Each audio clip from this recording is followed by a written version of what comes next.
My name is Ian Aber, and this is Stray People. I'm here today with my guest, Matt Maher. How you doing, Matt? I'm well. Let me just start with Matthew Maher. Matthew Maher, whatever. The last name doesn't really matter. Maher? Maher. Yeah. Like Maher? Yeah, kind of, I guess. I mean, there's all kinds of stupid Matthew? anecdotes. Should you go by Matthew? I do. I try to. How many times do I call you Matt? Look, Matt's okay. Yeah. Yo, but if I start, I like to preface. I like to start with Matthew. Have you ever gone by Thew? Have you ever tried that? No, I've never tried that. Thew to go? I throw that on other... Matthew Maher. Yeah, I throw Thew on other Matthews that I have to like work with. Like your Thew. You're the Thew. Mm-hmm. The Thew, the proud. Yeah, exactly. Matthews. All right, so Matthew Maher, welcome.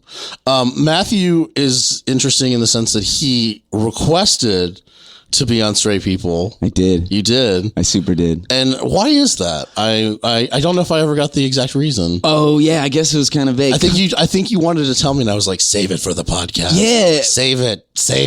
Well, because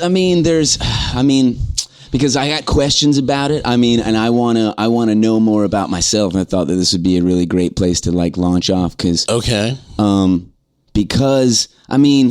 I guess I'm straight, right? Like, I guess I'm straight. Okay, well, you would know better than me. Yeah, and I feel pretty. I mean, unless you want me to conduct the test. Well, I'm joking. But it's all within it. But so you think you're straight? Yeah, pretty sure. But so if you were going to assign a percentage amount to it, 90. 90% straight. 90. Okay. Sure. All right. 91. I don't like odd number, but 90. That feels about right. So 90% straight. Well, and that's how I feel about it. Do you think you were born 100% straight and you just become 10% gay over time? Or perhaps you were born 100% gay and became 90% straight over time? Oh, what a challenging question. Well, you said you wanted to find out about yourself. Yeah, I know. So. I never thought when I started this podcast that I'd actually have people on who didn't know whether they were straight or not. So this is going to be fun. Okay, so do I get to decide? The technical. So if we're talking, my decision has been made. You're gay. I'm just Look, I live with it. This is why we gotta. This is because I think it's a gradient. I think you're a fussy bisexual, and I think so too. No, don't. Let's not ruin it. Let's not ruin it yet. But keep going. Okay. The first time I dressed up like a woman, I was in kindergarten, and it wasn't really like a dress. It was that I was just like tying my shirts off like my mom. Okay. So I got this thing where it's just me and my mom for a long time. Yeah. I don't identify femininity with not strength. Because she's the only one, right? And she's a really tough lady. She wasn't really I guess, prissy or I don't know she doesn't makeup and hair. It wasn't that. My mom was really like of the earth. So when he said prissy, he did his hand like a limp wrist. You can't hear that at home, but that's what I saw, and it was cute. I talk with my hands. Anyway, so I feel your mom wasn't like a prissy faggy man. Is that what you're trying to say? It's like, what are you talking about? Trigger warning. Sorry about that. Right. Yeah. No, and this could be filled with that. I know this is a controversial thing for me to even be worried about, right? I don't know. Maybe. I don't want to. There are queer things about me, but I don't want to. I'm afraid to. I don't want. Man, people have lived a really long, open, and hard life, and I feel like would really kind of resent how like hetero it's all been for me. If they've lived an open and full and hard life, they've got better things to do than worry about whatever this is. Well, because you know what I'm saying? So just talk it out. It's this blurred little line. Let's shake out the purse of your sexuality and find out what the hell are you talking about. Right. Okay? Well, okay. So I guess. So you said you want to be on the podcast because you had some questions, and you said you consider yourself to be 90% straight. So I would say this. Let's go all the way back to when were you? So with you're a child living with your mother. When did you know what straight was? So like you just grew up, like you said, you didn't identify masculine or feminine behavior with strength or not strong or straight or gay or whatever it is. You just knew what you knew. So when you cinched your shirt, just like your mother, you were just emulating what I saw. Yeah, exactly. And it wasn't like when I was a child, I used to put a black towel on my head and pretend to be Wonder Woman. And when my parents saw me with the black towel on my head, it was like, we can get that away from him. He's going to turn into a woman. See, my mother was kind of like, oh, that's cute, and I got away with it to a point. So that's the thing. So it wasn't. There was no. It was another child that clued me into nature, that. But that's what I'm talking about. Nature was that you would emulate your mother. Nurture is that she didn't do anything about it, and then society drops in and it's a peer. It's like a girl in kindergarten. Yeah. cons, like, you're not supposed to do that. That's not what you're supposed to. And then, you know, I kind of get teased. I've never really been easily embarrassed. Yeah. I mean, so this all progresses as I go through like theater and all this stuff as a drama geek, right? Yeah. Like, so I've always kind of... So a little girl kind of clued me into the fact that I was tying that's what girls do. Yeah. Right? So Boys that's the don't first do time that. you found out that you did things that girls do. Right. Yes. Yeah. And I think after that, when we played house in the classroom, I always opted to be the dog. I felt like it was ambiguous. It didn't have a lot of responsibility, but there was a lot of like nurture. Affection. Yeah. All the other kids are playing, got to take care of the dog. I definitely remember And the dog isn't a caretaker or a caregiver. It just receives. It just receives. I know. Yeah. I know. Sounds like a sub bottom, but carry on. Let's go. Carry on. And so, but we're not done. We're just collecting data here. We are. We're just going to catalog We're just sharing our bit. experiences. And you know what? It may add up to nothing. You never know. Mm-hmm. So, okay. So that's you. So now let's talk about you're a teenager or in your 20s, you start to sexually be active. Is that primarily with women? It is. It is. I mean, I doubled down on my puberty, really hard. I really go running. I don't know what that means. I just tried to fuck everything and everybody.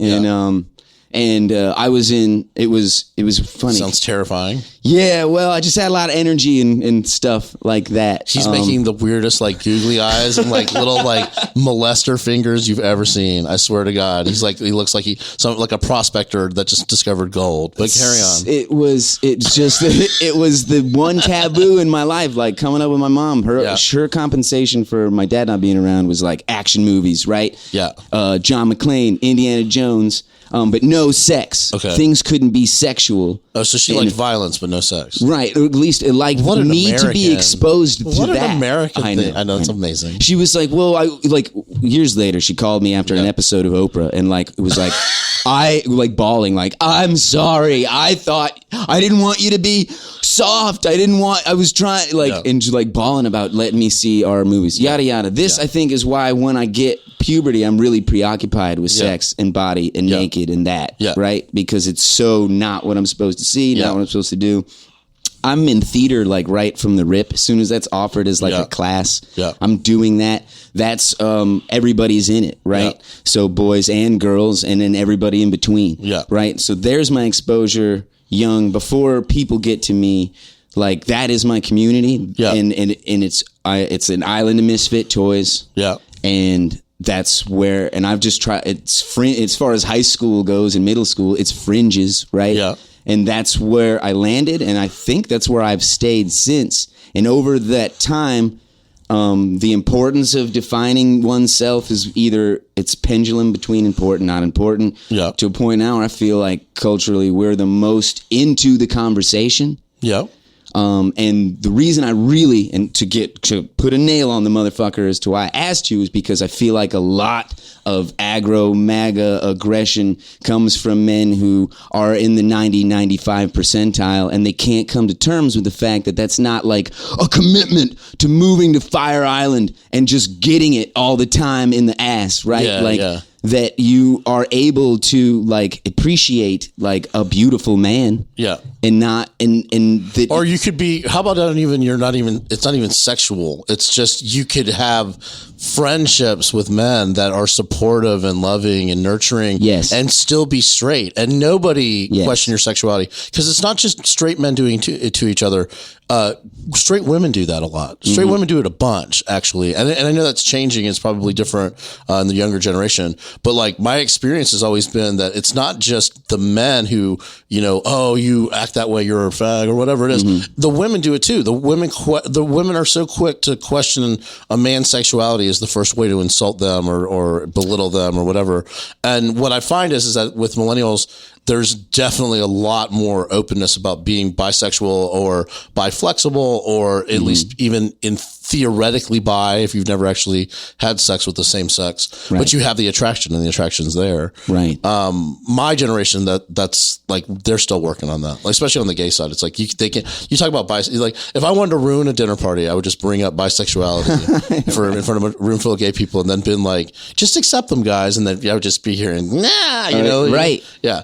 It's just a classic, we see that as a stop along the way, and it's not an actual identity. And not all of us by any means, and not me at all. I've kind of rejected that a long time ago, because it's like, if I want to be accepted for what I am, that I really don't have a lot of say in what other people identify. You know what I'm saying? It's like, that's not mine. Well, so which I thought was interesting, because I seem to remember you posting something like, you're another, I had Lawson Chambers. So did you know Lawson?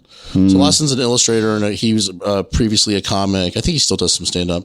But he had done a post about how he was bisexual, and I've known him for like 6 years, and we've never had a conversation about that, which is perfectly fine. And actually kind of apropos to the way I live my life, is that my sexuality is the only one that I'm really concerned with. You know what I mean? Right. Oh, yeah. And so, but knowing Lawson all this time, it made perfect sense. And the way he expresses himself, I've always been like, probably there's something there anyway. You know what I mean? And so, like, you're the same way.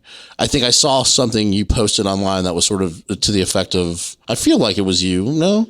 I can't, I don't know. When you asked me to be on the show, I said, was it because... so I was a bridesmaid at Laura Lewis's wedding. Yeah. My friend, I don't know if I'm supposed to say whole names for safety or something. My friend got married, and she asked me to be in it, and I wanted to go full on I wanted to be a bridesmaid. We're getting our hair did, I want to get my hair did. We get my nails did, I want to get my nails did. Okay. And because I love dressing, I love drag. I feel really tough, dressed up like a woman. Okay, that's a thing. I don't feel like, I guess I'm louder in it, but it's never detracted from my I guess masculinity, I guess, is what they're worried about. If you wear a dress, you're not a dude, and I feel like I'm still just as me as ever, dress or not. But people collapse like weakness and femininity and strength and masculinity into these two, instead of they're four separate things. You know what I mean? So it sounds a little bit like that. What you're talking about is, and words are tricky in this, right? Because of personal. But I mean, you probably saw that. I posted a lot of pictures from that event. I did have a moment where I was like, oh man, I got a suitcase, like I don't know if I even posted it, but I got a suitcase of dresses under my bed because it fits there, it's storage. But if I died without telling everybody, they would think I was hiding it, and somehow they discovered the dresses under my bed. Like, no man, it's just where the room for that suitcase is, and everybody I have. I just like the term "died without telling everybody." What's your plan? Is to tell everyone and then die? I guess. At least post, just like look, you're gonna find things in my room that I'm not ashamed of. It's my just great friends and I growing up had the rule of if one of us died, you'd go clear out all their shit, the sex toys, the whatever it is, get rid of all of it before mom and dad show up. That's always been a thing. I'm bring it. I'm not afraid of what you'll find, and it's weird. Go into the search history. It might creep you out. I don't care. I liked it. It worked. Yeah. Right. So that puts you in you have various forms of gender expression. You like to wear dresses. Do you do this like in the privacy of your home, or is this like one day you decide you feel like you want to wear a skirt, one day you wear, because it's totally different for folks. Like some of that kind of gender expression play is it's all sexual, and then some of it's identity based, and some of it feels more identity for me, because it's a self-absorbed thing. It's about my confidence and how I feel like I look, and I don't really go around trying to pick people up. I do it on special occasions, like a Halloween party, New Year's, when it's when that's where the theme appropriate, or I was in a band for 10 years, and that was a little different. I wore the skirts because they moved and they were flowy, and it was visually great to do. And I remember the last tour we did together, we all bought dresses from like Target, so we looked like Sunday suburban moms, but all dudes, and I just loved the aesthetic of it. I loved how especially playing music, tough is wear black and be metal, and I think that we could kick your ass in those dresses. You know what I mean? And and it just made it fun. And we wanted to be light. We wanted to show you that we're not taking ourselves too seriously and being comfortable. And so they learned, they fell into it. By the end of the tour, they loved their dresses. You know what I mean? I'm switching up all the time because because I'd have my like gypsy tie and it jingle jangles and I was like a percussive instrument. So like that felt great. And that's a lot of affirmation over many years. And then, and I don't know, again, I have to point out that the entire time you're talking, you're just waving your hands around like a madman. I really wish we filmed this because it's just your hands have not stopped moving since the moment you sat down. And the more you talk about dresses, the more I'm getting it. I get it. It did. Look, I got to. So, okay. So we'll circle back in. Let's talk about the 90 percentile. Okay. When you're dating women, how do they feel about that 10%? I mean, I would say the past 10 years, they love it. Yeah. Like there's a shift in that. Well, and I'm down here in the city and I'm in fringes on all fringes. Yeah. Right. So I'm not really shocking people at my level. It's at this point in Atlanta, it's not like they're like, what? Yeah. You what? And like a lot of women that I'll date have at least already seen one picture of me in drag if they've been on my Tinder. Yeah. You know what I mean? Like it's 1 of 6. Like just so you know what you're getting. Nice. Right? Like Can you read me some of your Tinder profile? I keep it really sparse. It's just artist, sculptor, Virgo, dog owner. Something if you look... Big dick energy. Well... I'm joking. No, but it's there. That's in the eye contact. Okay? That's another thing. It's more like big dick intensity over here. I know. Well, I know we only got so much time, but like part of why... We're good on time. Part of why I'm able to do this, that feel, I guess, as comfortable as I do is because I like my dick. It's not the greatest dick, okay? Yeah. But I like it, and I don't have any kind of like problem in my head with like, well, is this dick gonna be better than that dick? And I like my dick. I want more people just to like their dick, and they won't be so... You're just happy with the dick that they got? Just be happy with it because someone will smash and it'll all sync up and be patient. I know that's easy to say when you like your dick already, but I just think that there'd be less... So have you always liked your dick, or did you like come to that? I had to come to that. And it's not like, I think it was just because, you're like a kid. Before you liked it, how did you feel about it? I was just wondering if I stacked up outside of the porn universe. Who does that, right? Yeah. It was like, am I fucking good? Would people want to fuck me? Yeah. How much of is this quality dick? Yeah. And because it is, as much as it is how you use it, it also helps, right? Well, I mean, you need some quantity. You can't just, you can't have like 2/3 of a dick or like 1/18 of a dick and then be all like, but it's how I use it. Right. Like, where's the rest of it? You gotta, this is a starter dick. You gotta navigate. I worked in retail very young, and there was a lot of Cosmos in the break room, and I took the time to do my homework, find out about the vagina and how it works and how it's laid out. You found out about the vagina from a magazine? They're always like, was there diagrams? Yeah, like infographics. Okay. Right? Like cutouts that you could just practice on? Oh man, that's a great idea. No, it's a terrible idea. It's like people get paper cuts on their tongues. It became for a time really important to me to be good at sex. Yeah, and it seems like it. I am though. Like not in a struggling. How do you know though? Statistics.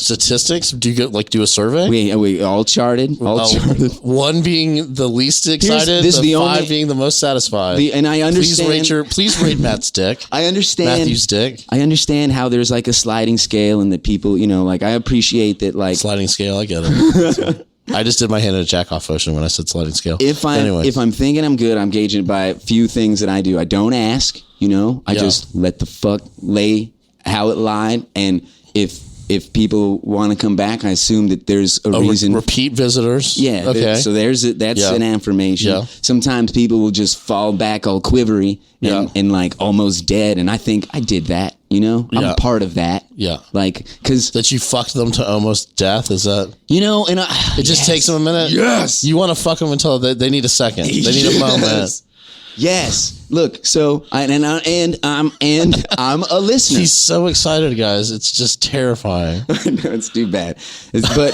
And I'm a listener. So like, what do you want? What are we doing? I'm very good at the communication. I try to keep lines open and like. Are you asking a bunch of questions? Some things you got to ask, some things you kind of got to do, and you really got to. It's a nuanced way to feel that out, right? Okay. Because some people want to be in that moment. Yeah. But then we also live in a very particular time where consent is the apex. Absolutely. So finding that balance and always being sensitive to it, but also not disappointing a girl that wants to be domed and vice versa, right? Like, because then you're just like, I thought you'd be tougher. Yeah. And like, I'm so sorry. Do you need tea? Are you comfortable? I can, try to be mindful. Anyway, so, man, did I derail? You're sharing a lot. Yeah. But that's fine. Yeah.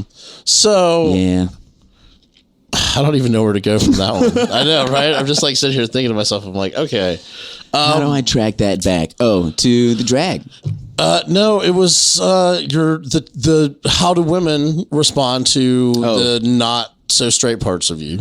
Yeah, so far they've been A-okay, and really so many women I go out identify with as bi. Yeah. And it's like an opening talking point. Yeah. It's like first dinner conversation. So have you ever had the experience of being like going on a date with a woman who identifies as bi, who finds out that you're bi, and then may not be interested anymore?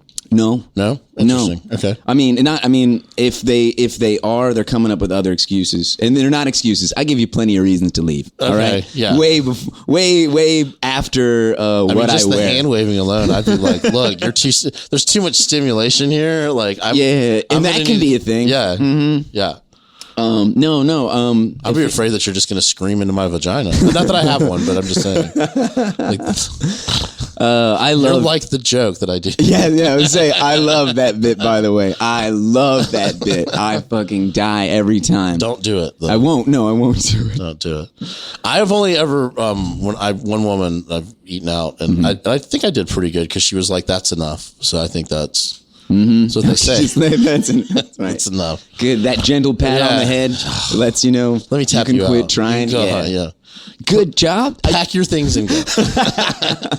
All right. So, I mean, since we're getting into it, we're going to get in the last stretch here. Do it. Let's talk about that 10%. What was the first time you hooked up with a dude? What's your dude?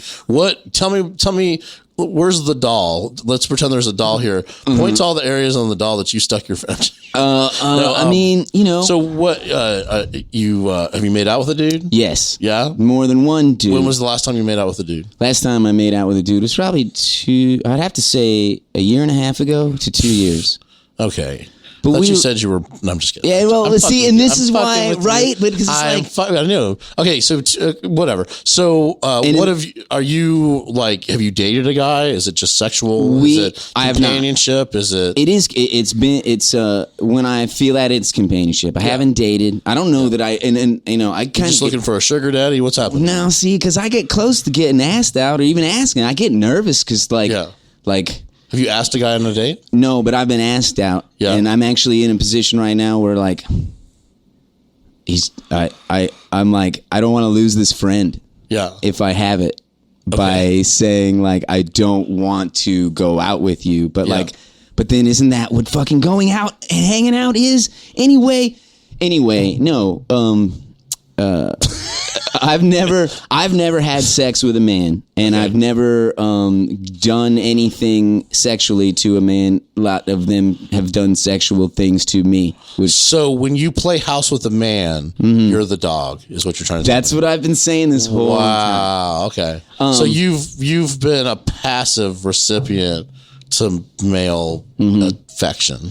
Well, and I mean, and you should give him a thumbs up at least, right? Oh yeah. Well, let's see. I think maybe I can count it. Maybe like 6 times in my life I made out with a guy because he was just being really nice to me, and I knew he wanted to kiss me, and like I just like I can't not feel that compliment, and like yeah, like come, and then I know.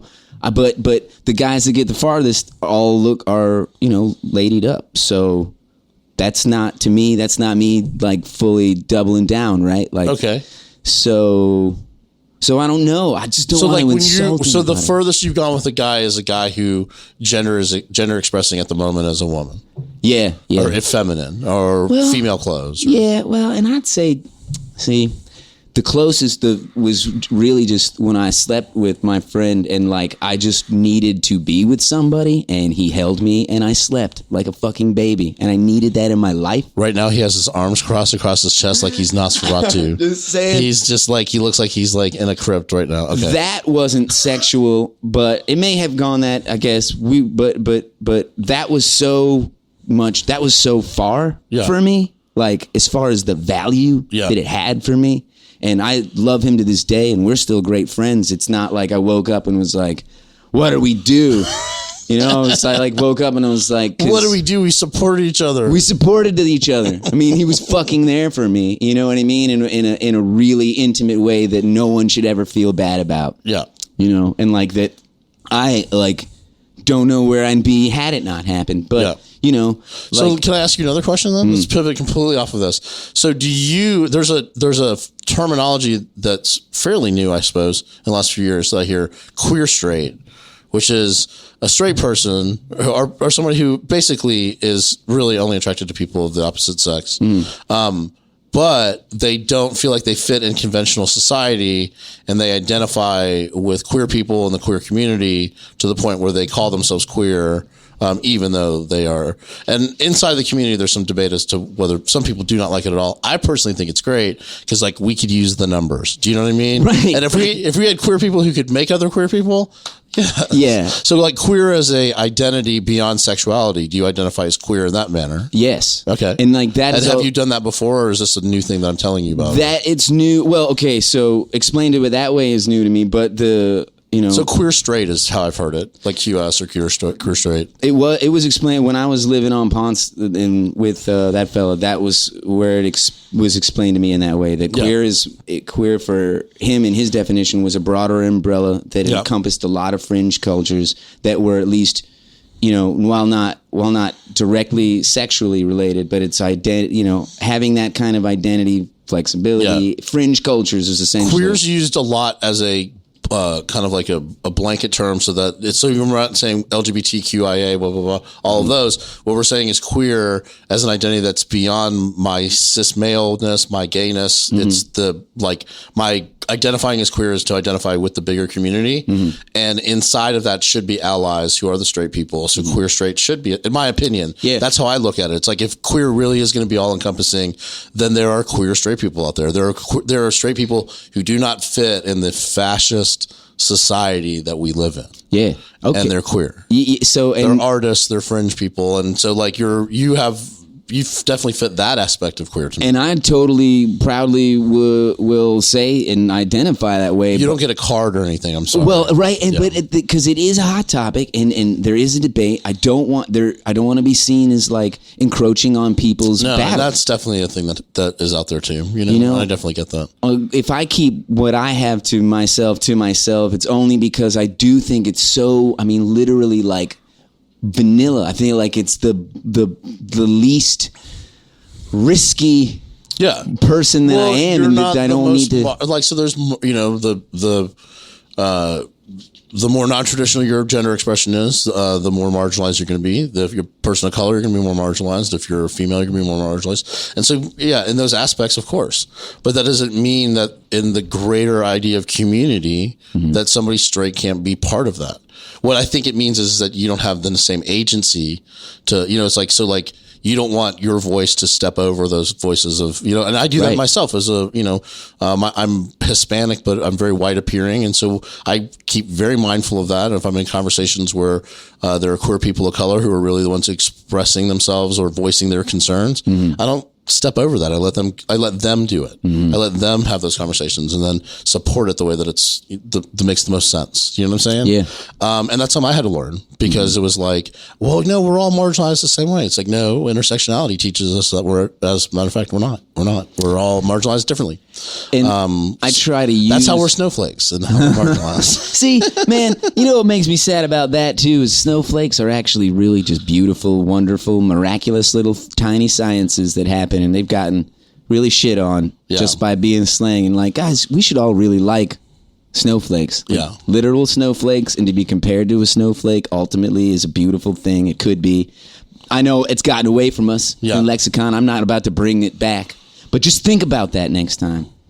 Anyway, but look, I know, just addendum, I'm pro snowflakes. He's literally about to fall out of his chair. I swear to God. He's just like over there, just like writhing around like a tiny little skinny person.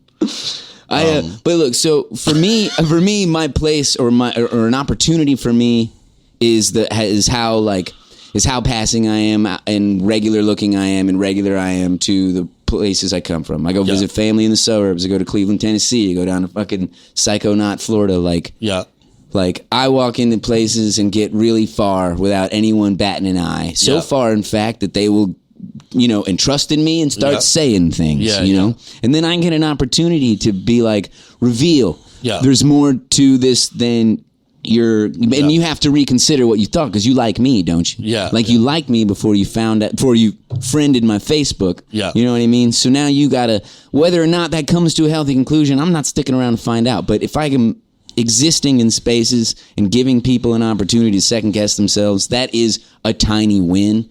I do have affirmation.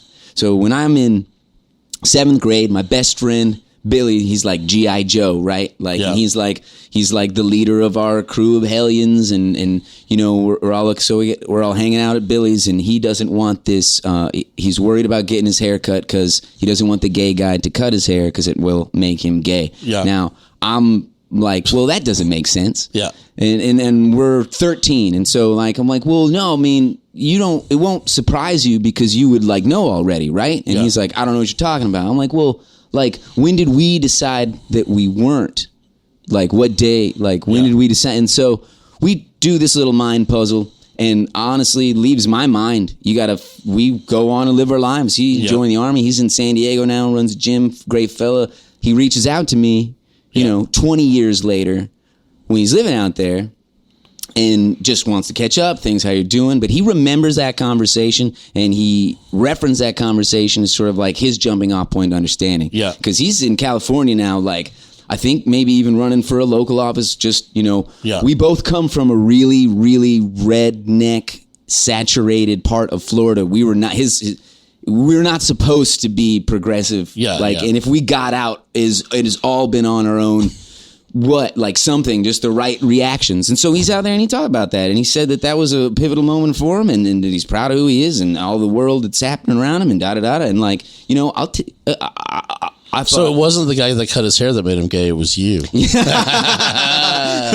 But just gay in the brain. Just gay in the brain. Right. But all right, well, we're wrapping up here. Right. Are you okay? I'm good.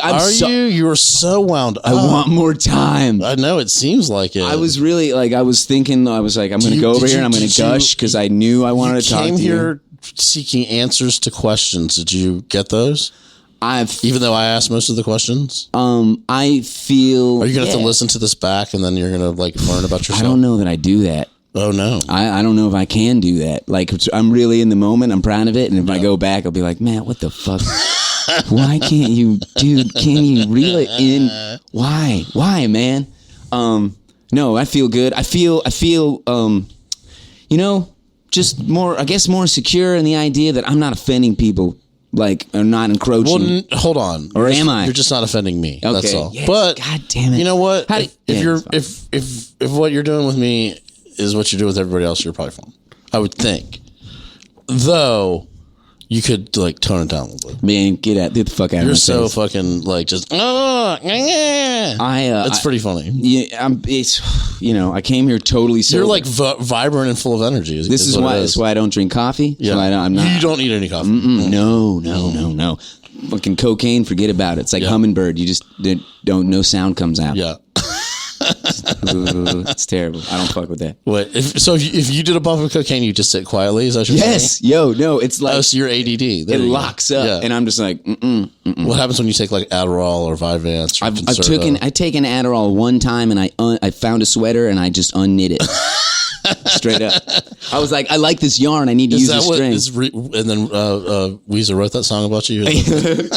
He just walked in on me, and it was just in the living room. I found and I just started following the line. I was like, I'm going to get the longest string of yarn I can. Anyway, I don't. All right. I don't mess Matthew, with that stuff. I'm going to end this the way I end all of these.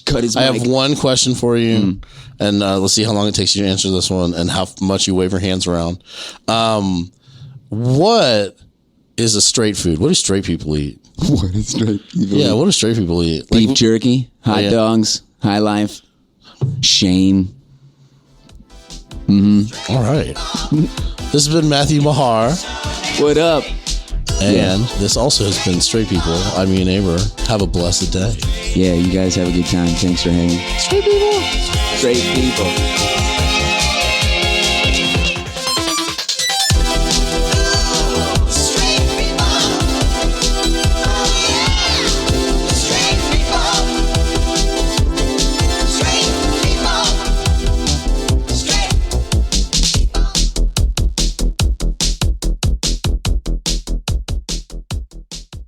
No. I want bold quake. Give me what I asked for or I'm leaving.